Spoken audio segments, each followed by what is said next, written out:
di puncak gunung, di bis kota, atau juga di WC umum. Kau bisa mati karena digigit anjing, ditembak tentara, ditikam preman, bahkan ditabrak truk.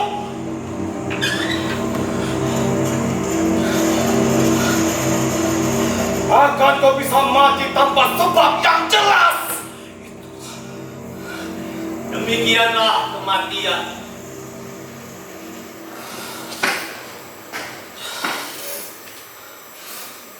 Berbeda dengan kebanyakan orang.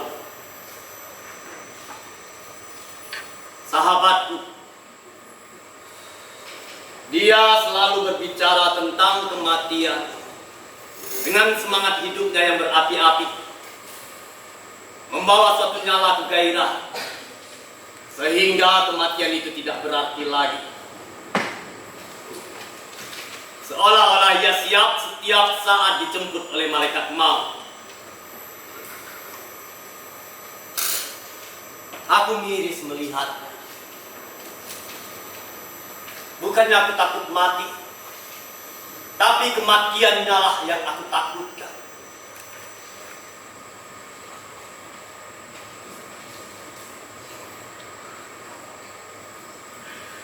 Kenapa kau selalu berbicara tentang kematian? Seolah-olah kau akan hidup 1000 tahun lagi, sobat. Aku menghadapi manusia-manusia keji dalam setiap langkahku, sobat. Setiap saat aku bisa terbunuh dengan mudah, sangat mudah. Kau tahu itu kan? Tahu kan?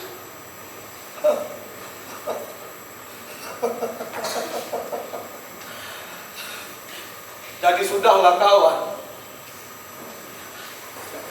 Bahaya yang mengancamku itu nyata, kawan. Sangat nyata. Buat apa aku bicara kematian?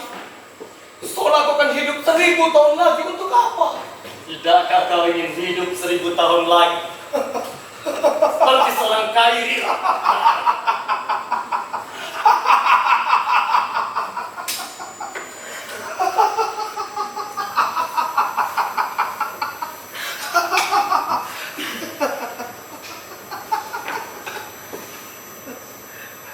Gemah tawanya yang begitu lantang, keras, dan berapi-api. Tawa yang dirindukan oleh semua sahabat-sahabatnya. Tawa yang membuat semua orang senang mendengar.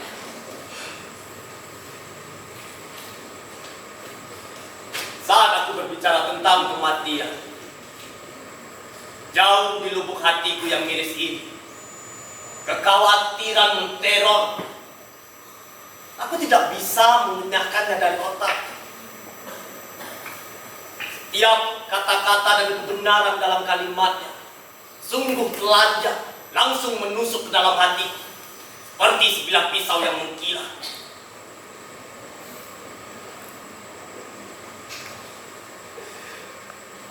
Lalu aku hanya bisa menghidup diriku sendiri, mencoba percaya kepada keluhuran martabat seorang manusia, bahwa manusia itu bukanlah makhluk yang keji, bahwa manusia bukanlah makhluk yang jahat, manusia bukan mudah membunuh seseorang, apalagi menyiksa.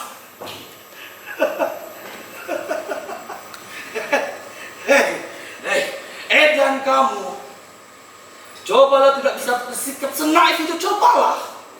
Jangan senaif itu, sobat. Coba.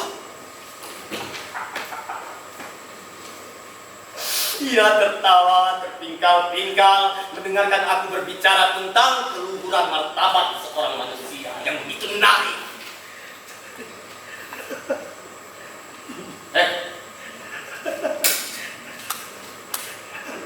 Tunggu dulu, Bu. Siapa sebenarnya yang sangat naif? Aku atau jutaan orang-orang di luar sana yang ingin membunuh hanya karena kau menentang mereka? Siapa sebenarnya yang sangat naif? Kau yang naif. Itu jelas sekali. Mereka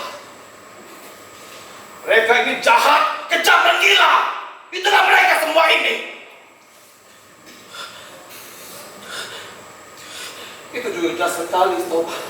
Jelas sekali bedanya. Jelas sekali. Dan untuk apa kau masih meragukannya, Sobat? Untuk apa?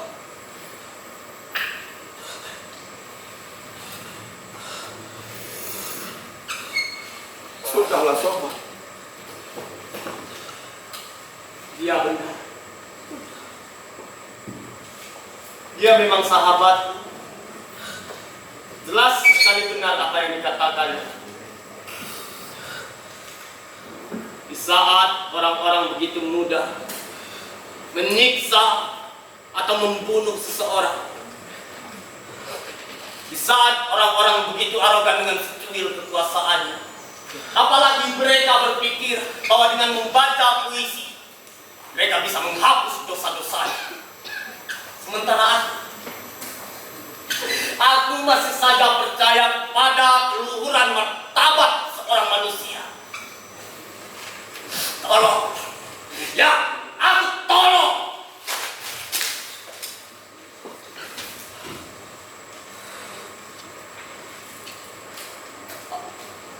Akan tetapi, percakapan itu menjadi segar kembali di dalam ingatanku. Kelak tawanya yang begitu khas, lantang dan berapi-api, seakan akan hadir dari segala penjuru.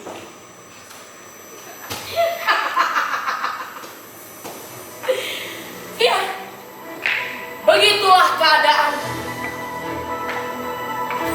Tim mencari fakta kasus tentang Muni yang dibentuk oleh Presiden Susilo Bambang Yudhoyono menemukan bahwa Munir sudah tercatat dalam operasi intelijen sejak tahun 2002 untuk habis.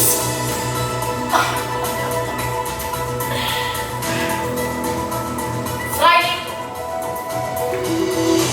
ada 2 kali percobaan pembunuhan terhadap Munir. Munir sempat ingin ditabrak. Dia juga sempat ingin diracun kantornya sendiri.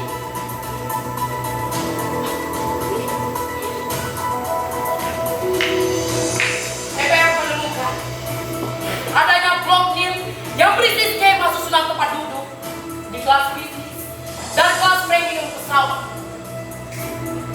Dari skema ini ada 2 tempat duduk yang diingkari. Satu tempat duduk yang ada di kelas bisnis dan tempat duduk lainnya yang ada di kelas premium. Beginilah kira-kira reka adegannya.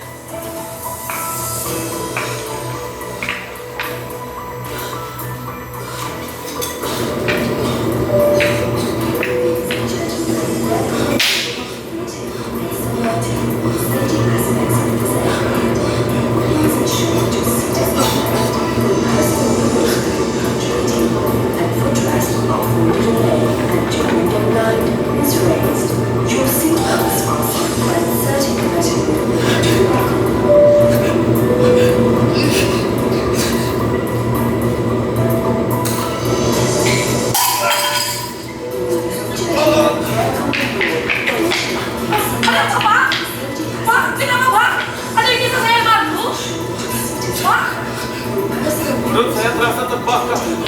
Tolong ambil tikar. Baik Pak, saya cari.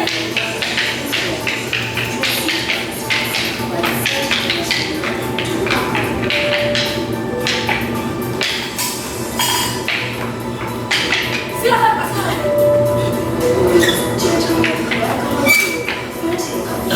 Pak, Pak, oh Pak, Pak, Pak, Pak, tolong. Ayo Pak, cepat saya. Panggil dokter. Pak.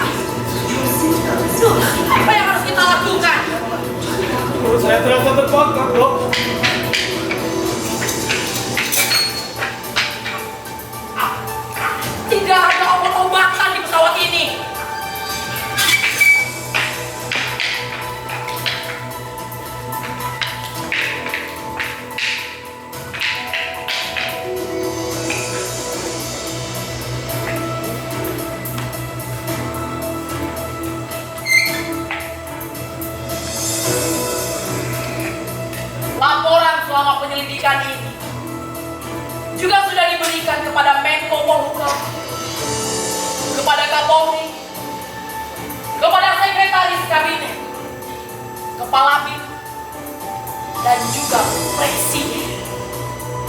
Tapi anehnya, kenapa berita ini tidak pernah dibagikan ke publik sampai saat ini? Apa sebenarnya yang terjadi di balik kematian Munir?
Aku tidak tahu bagaimana yang mengalami kematian.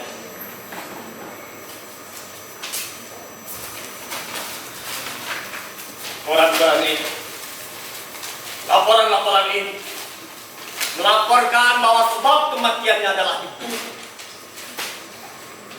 Ada 4 skenario yang direncanakan oleh pembunuh. Semuanya melaporkan penyidikan, investigasi, tapi semuanya hanya sebatas angin lalu, kosong, tanpa isi, bullshit.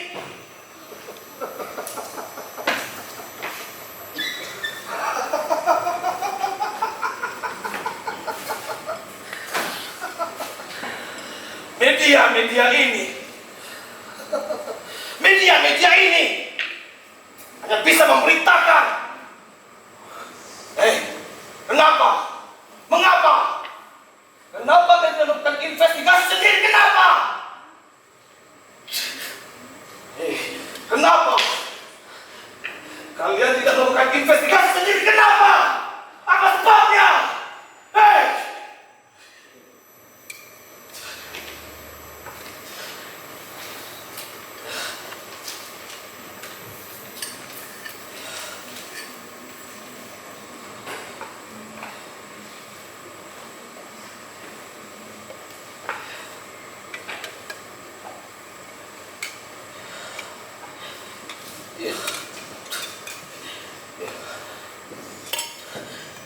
Kita semua bisa apa?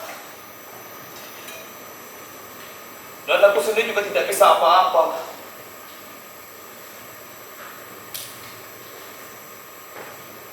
Kalian bisa apa?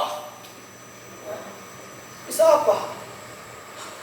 Atau sudah begitu lumpuhkah kita semuanya? Iya.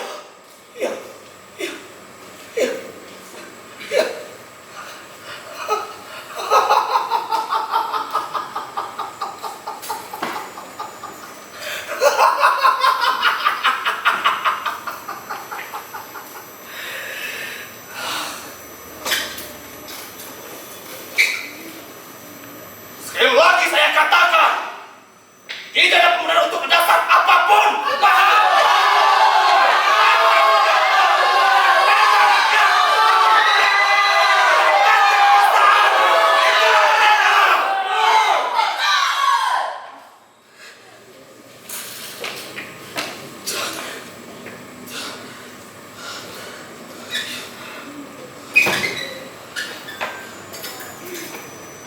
Aku tidak berani membayangkan seperti apa kematian. Seperti aku tidak pernah bisa melihat para penguasa mampu menghalalkan segala caranya untuk melanggengkan kekuasaannya. Masuk membunuh ratusan, puluhan, bahkan jutaan orang-orang di luar sana.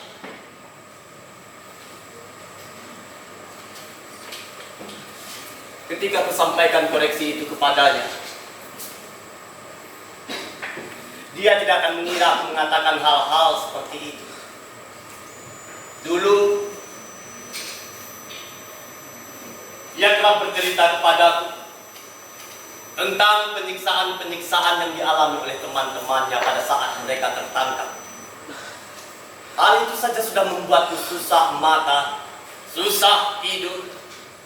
Penyiksaan bagiku adalah hal yang benar-benar tidak bisa kuterima. Apalagi penyiksaan-penyiksaan yang ekstrim. Seperti disentrum sampai bergejolak, dicabuti kukunya, ditindih balok es sampai membeku, dipukuli, dirajam, bahkan diasingkan di dalam ruang yang kelam tanpa cahaya sedikit.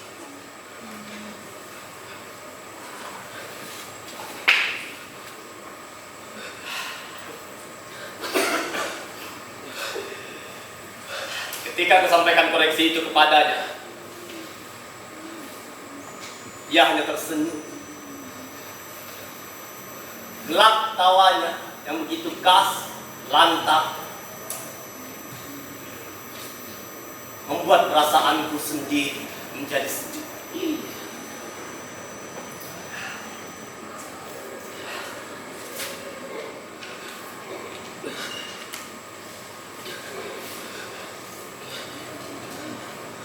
Sobat,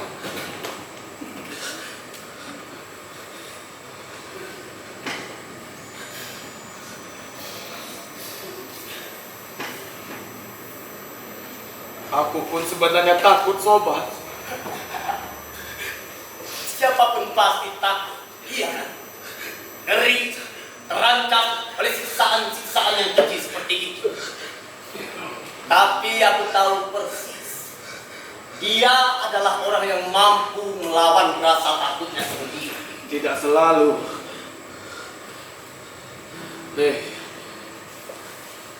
Kadang-kadang aku ingin mengakhiri semua ini, sobat. Ingin hidup biasa saja.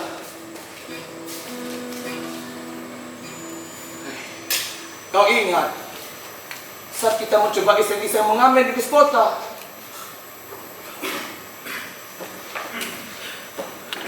Terkadang aku ingin menjadi pengamen saja, sobat. Bisa merasakan kebebasan, bisa mengamen, bisa mempersentuh bus-bus lainnya, sambil menyanyikan lagu kebanggaan kita, sobat. Lagu John Lennon, kau ingat kan? Imagine now The people we see.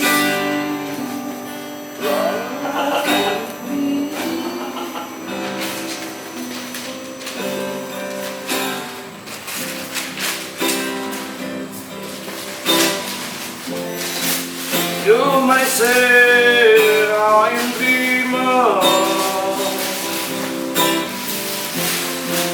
that I'm not the only one. I hope someday you will join us, and the world be one.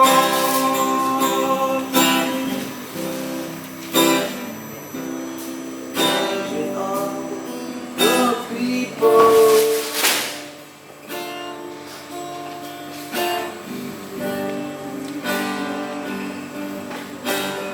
Namun demikian, impian-impian sederhana itu telah lama kandas digilas oleh gagasan-gagasan yang besar. Aku tidak tahu sejak kapan gagasan-gagasan besar itu tumbuh di dalam kepalanya. Dulu Dulu aku kerap berbicara tentang gagasan-gagasan besar yang ada di dalam dirinya. Aku kira itu adalah gagasan-gagasan yang besar. Tapi ternyata aku keliru. Bahwa gagasan-gagasan yang ada di dalam kepalanya adalah gagasan tentang hidup damai, tentang hidup adil, tentang kesejahteraan. Itu adalah hak yang harus ada di dalam setiap kepala manusia.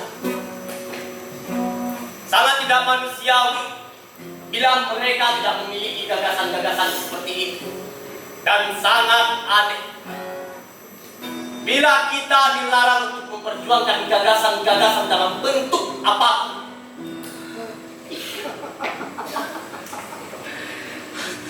Sobat, jadi kau sekarang setuju kan?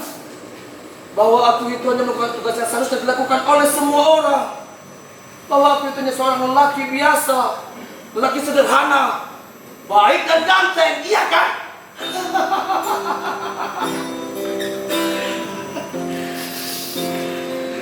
Betapa baiknya diriku. Aku mendengar pelanggan.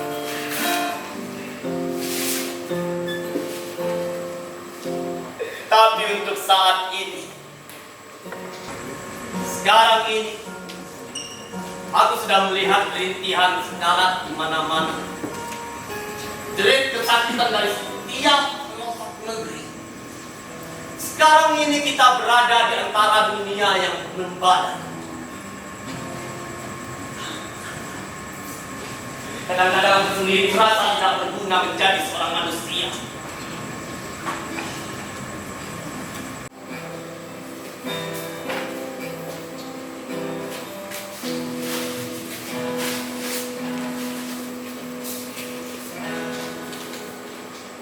Gagasan ini tidak bisa kita berikan. Kita dilarang untuk memperjuangkan gagasan-gagasan seperti ini.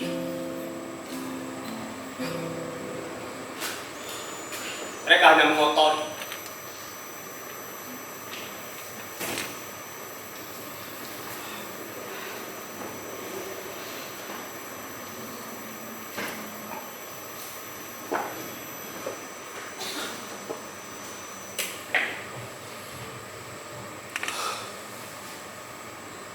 Sobat,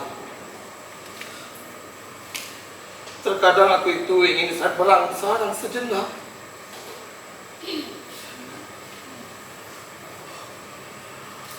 Merebahkan tubuhku yang penat ini ke dalam pangkuan istri.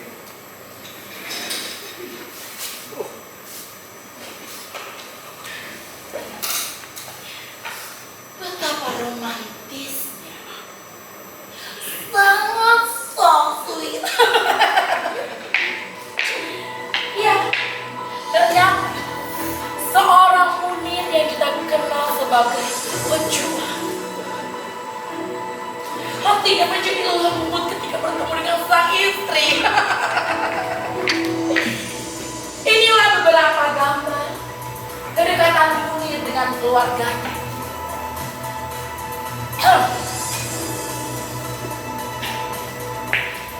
Kalian tahu, sampai saat ini keluarga Munir masih menginginkan keadilan kepada Munir. Ya, seperti ungkapan putri musuhnya. Mari kita dengarkan bersama. Yang bisa mengenal saya Diva Suti Larasati, putri bungsu dari Munir Saipali dan Suciwati. Mungkin dari 20 tahun pembunuhan kasus awal saya, tuntutan saya selalu sama ya. Dari dulu, dari umur saya 2 tahun sampai sekarang saya umur 22 tahun.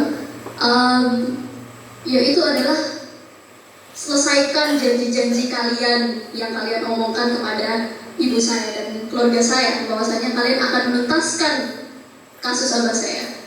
Kalau kalian berani berjanji menelpon korban bahwasanya kami akan menuntaskan, Bapak Joko Widodo, Bapak SBY, tolong selesaikan. Sampai sekarang belum, 20 tahun.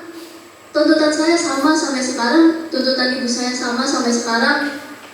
Berikan keadilan kepada bapak saya, berikan keadilan kepada seluruh warga Indonesia. Tunjukkan bahwasanya Indonesia mampu menyelesaikan kasus pelanggaran HAM. Itu saja sih dari saya, mungkin sesingkat ini karena saya sudah cukup emosional, jadi saya nggak mau menangis di depan kamera. Terima kasih. Ya. Janji, janji, dan janji. Pria memang suka begitu ya, girls. Ya, begitulah keadaannya.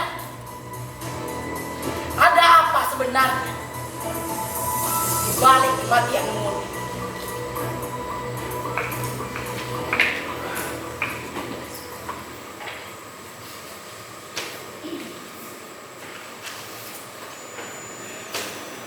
Jika mendengar perkataan-perkataan itu dari keluarganya,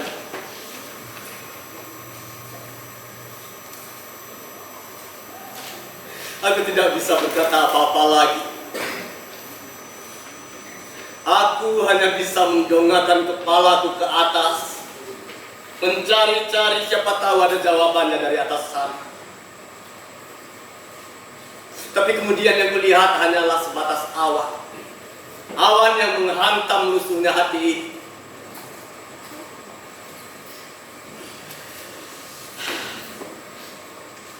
Pada malam itu, aku melihat dia begitu lelah.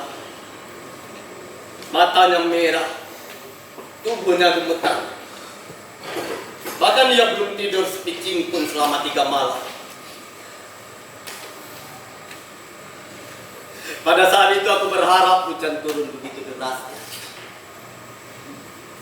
Aku berharap hujan-hujan ini membawa hanyut rasa ketakutan itu bersamanya, menyusuri sungai-sungai dan bermuara di laut lepas.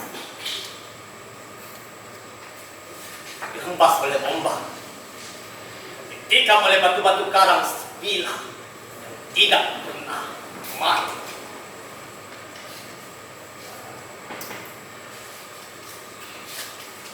Tapi harapan itu tidak pernah terwujud. Tidak pernah terwujud sama sekali. Sekarang akulah yang hanyut dalam badai dan ditembak batu-batu karang di panjang pesisir selatan. Tidak. Aku tidak akan membiarkan perasaan ini ikut hanyut dan mati bersamanya. Aku tidak akan membiarkannya mati. Kau boleh saja membunuhnya 100 kali, 1.000.000 kali, bahkan ratusan ribu kali. Tapi gagasan-gagasan yang ada di dalam kepalanya, gagasan-gagasan yang dia lahirkan, tetap hidup sampai sekarang ini.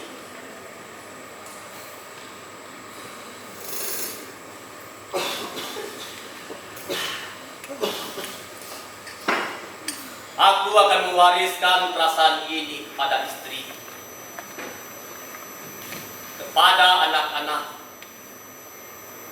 pada tetangga-tetangga, pada para pengamen di jalan, pada para pelacur di pinggir jalan, pada petani yang sawahnya kering, pada buruh-buruh yang menyucurkan keringatnya dan tidak menerima upah yang jelas. Mereka akan melanjutkannya. Ya, sahabatku tidak pernah mati. Dan jika aku mati,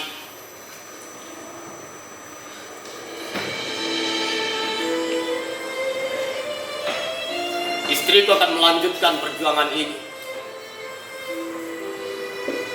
Anak-anakku akan melanjutkannya juga. Tetangga-tetanggaku setidaknya 1 atau 2 orang juga akan melanjutkan. Pada pengamen-pengamen di jalan,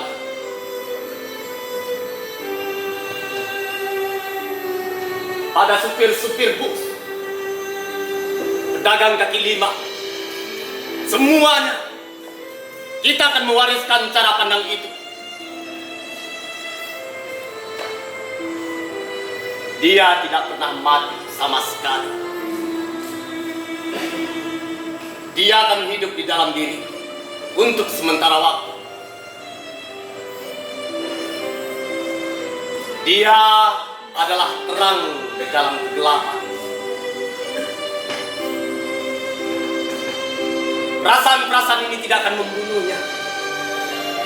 Dia akan bersuara begitu lantang, begitu keras, menolak penistaan-penistaan hak-hak asasi manusia.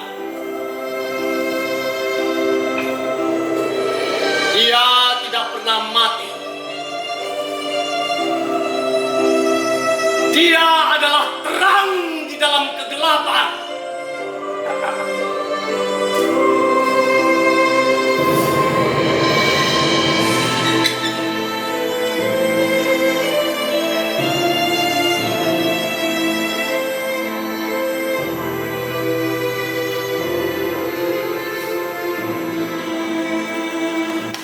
Kau terlalu memujiku, Sobat.